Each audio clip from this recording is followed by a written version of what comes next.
Hello everyone, জ্ঞানজ্যোতি coaching সেন্টারের পক্ষ থেকে তোমাদের সকলকে জানাই আরও একবার স্বাগত। আজকের ক্লাসে আলোচনার বিষয় হচ্ছে বৈদিক যুগের অর্থনৈতিক অবস্থা সম্পর্কে। ঠিক আছে, এই যে বৈদিক যুগের যে অর্থনৈতিক অবস্থা বা ইকোনমিক সিস্টেম রয়েছে, এই টপিকটা বা এই বিষয়টা নিয়েই তোমাদের সঙ্গে আজকের ক্লাসে আলোচনা করব।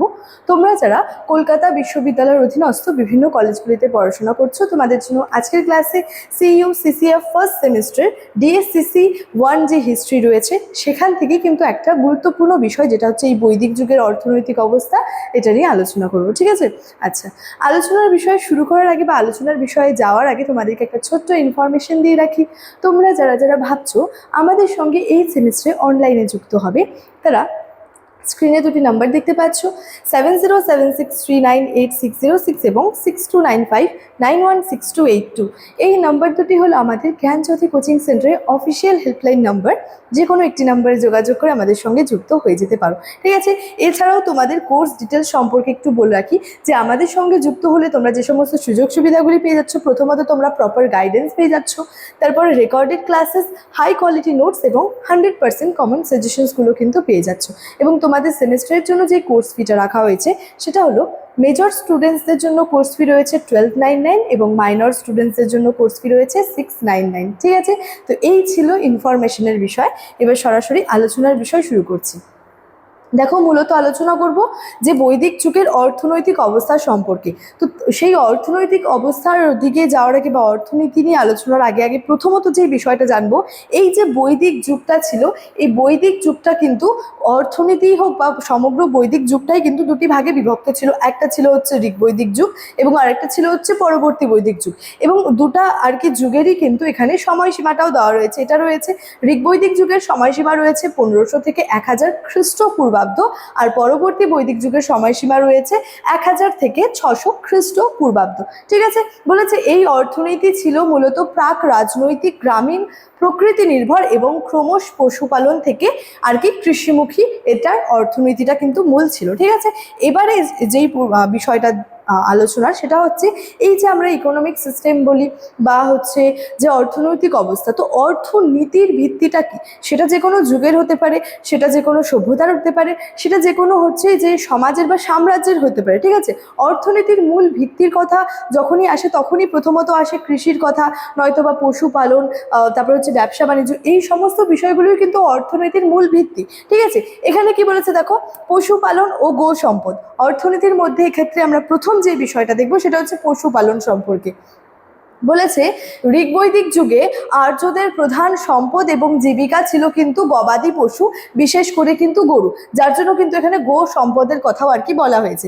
নেক্সট রয়েছে দেখো, গোধন বা গরুই ছিল মানুষের সামাজিক এবং অর্থনৈতিক সমৃদ্ধির প্রধান মাপকাঠি।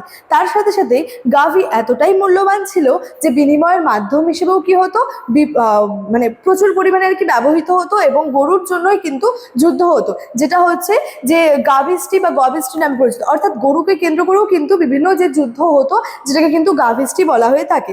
গরু ছাড়াও দৈনন্দিন জীবনে ছিল ঘোড়া, তারপর হচ্ছে ছাগল, ভেড়া ব্যাপকভাবে কিন্তু পালন করা হতো। অর্থাৎ এই যে বৈদিক যুগের আমরা কি দেখতে পাচ্ছি, পশুপালনের মধ্যে গরু তো ছিলই, গরুর সাথে সাথে কি ছিল, ছাগল ভেড়াও কিন্তু ছিল। ঠিক আছে, নেক্সট রয়েছে কৃষিকাজের বিবর্তন। তাহলে কি হলো, ঋগ্বৈদিক যুগের যেটা প্রাথমিক পর্ব বলেছে সেখানে এই সময় কি হলো যে কৃষির চেয়ে আবার পশুপালনটা বেশি গুরুত্ব পেয়েছিল। যেমন বলেছে লাঙ্গল দিয়ে জব চাষের উল্লেখ ঋগ্বেদে পাওয়া যায়। ঠিক আছে, জব চাষের উল্লেখ ঋগ্বেদে পাওয়া যায়, যেটা হচ্ছে লাঙ্গল দিয়ে করা হতো। কৃষিকাজ ও সেচ ব্যবস্থা যেটা ছিল সেটা মূলত বলা যায় যে বৃষ্টির ওপর নির্ভরশীল ছিল, অর্থাৎ বৃষ্টির জলের ওপর নির্ভরশীল ছিল। জমি ছিল গ্রাম সমাজের যৌথ আর কি সম্পত্তি। ঠিক আছে, আচ্ছা, পরবর্তী বৈদিক যুগে কি ছিল এটা? পরবর্তী বৈদিক যুগে দেখো বলেছে এই সময় কৃষি আর্যদের প্রধান জীবিকায় পরিণত হয়েছিল। মানুষ স্থায়ীভাবে বসবাস করতে শুরু করেছিল। লোহার আবিষ্কার কৃষি ব্যবস্থায় একটা হচ্ছে বৈপ্লবিক পরিবর্তন এনেছিল। তার সাথে সাথে জবের পাশাপাশি গম, ধান, বিভিন্ন শস্যের চাষটা কিন্তু বৃদ্ধি পেয়েছিল।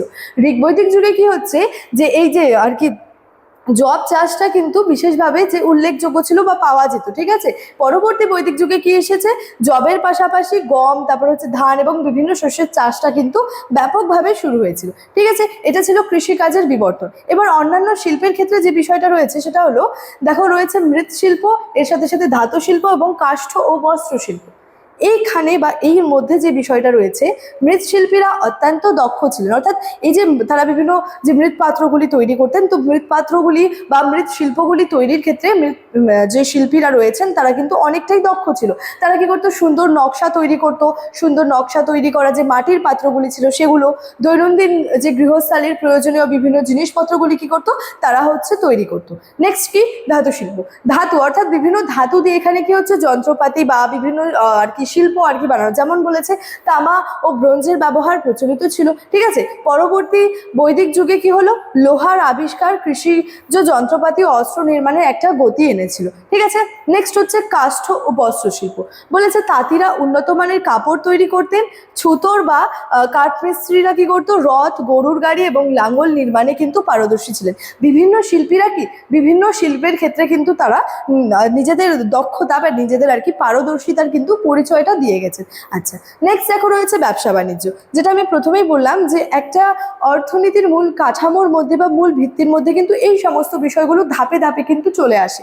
ব্যবসা বাণিজ্যের মধ্যে কি বলেছে দেখো, যে বাণিজ্যের ক্ষেত্রে মূলত কি হচ্ছে, একটা বিনিময় প্রথা প্রচলিত ছিল। ঠিক আছে, স্থলপথ এবং নদীপথে সীমিত পরিসরে শস্য, গবাদি পশু, অন্যান্য পণ্যের যে আদান প্রদান কিন্তু করা হতো।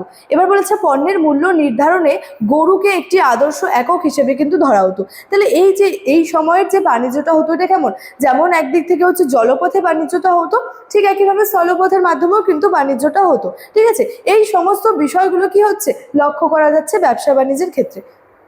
নেক্সট রয়েছে হচ্ছে মুদ্রা ব্যবস্থা এবং কর সম্পর্কে।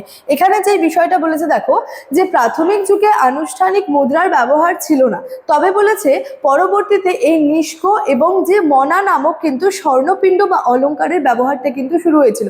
অর্থাৎ প্রাথমিক যুগে যদি আমরা লক্ষ্য করতে পারি, তখন কি এই মুদ্রাটার প্রচলন তেমনভাবে আর কি ছিল না।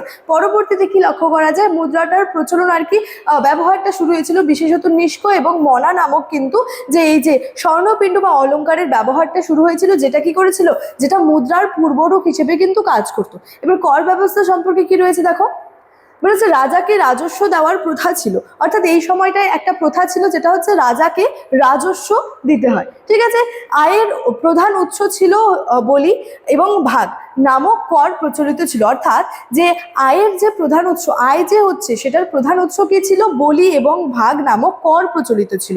ঠিক আছে, বলি প্রথমে স্বেচ্ছায় প্রদত্ত হলেও পরে সেটা বাধ্যতামূলক হয়ে ওঠে। আচ্ছা, এই যে বলি নামক যে করটা ছিল, এটা প্রথম দিকে কি ছিল, স্বেচ্ছায় প্রদত্ত ছিল, মানে নিজের ইচ্ছায় যে আর কি সেই করটা প্রদান করা হতো। ঠিক আছে, করটা দিত, কিন্তু পরবর্তীতে এই বলিটা কি হলো, বাধ্যতামূলক করে কিন্তু পরিণত হয়ে গেল। তাহলে এই যে অর্থনৈতিক আমরা যে অবস্থার মধ্যে যে সমস্ত বিষয়গুলো লক্ষ্য করতে পারছি, যেমন কৃষিকাজ, পশুপালন, শিল্প, ব্যবসা বাণিজ্য, মুদ্রাকর, এই সমস্ত বিষয়গুলো নিয়ে কিন্তু একটা অর্থনীতি কিন্তু গড়ে ওঠে। তাহলে এই যে বৈদিক যুগের যে অর্থনৈতিক অবস্থা রয়েছে, এটা নিয়ে মূলত আজকের ক্লাসে আলোচনার বিষয় কিন্তু এতটাই। তবে আলোচনাটি শেষ করার আগে আরেকটা ছোট্ট ইনফরমেশন দিয়ে রাখি, যে তোমাদের যে সিলেবাসের উপর বেস করে কিন্তু বিভিন্ন বইগুলো আমাদের সেন্টারের পক্ষ থেকে কিন্তু রেডি হয়েছে। ঠিক আছে, তোমরা যারা সেই বইগুলো আমাদের থেকে নিতে চাও, তারা অবশ্যই আমাদের সেন্টারে অফিসিয়াল দুটো নাম্বার রয়েছে, এই নাম্বার দুটির মধ্যে যে কোনো একটি নাম্বারে যোগাযোগ করে নিয়ে নিতে পারো। ঠিক আছে, তো চলো আজকের ক্লাসে আলোচনার বিষয় এতটাই। দেখা হচ্ছে পরবর্তী ক্লাসে। Thank you.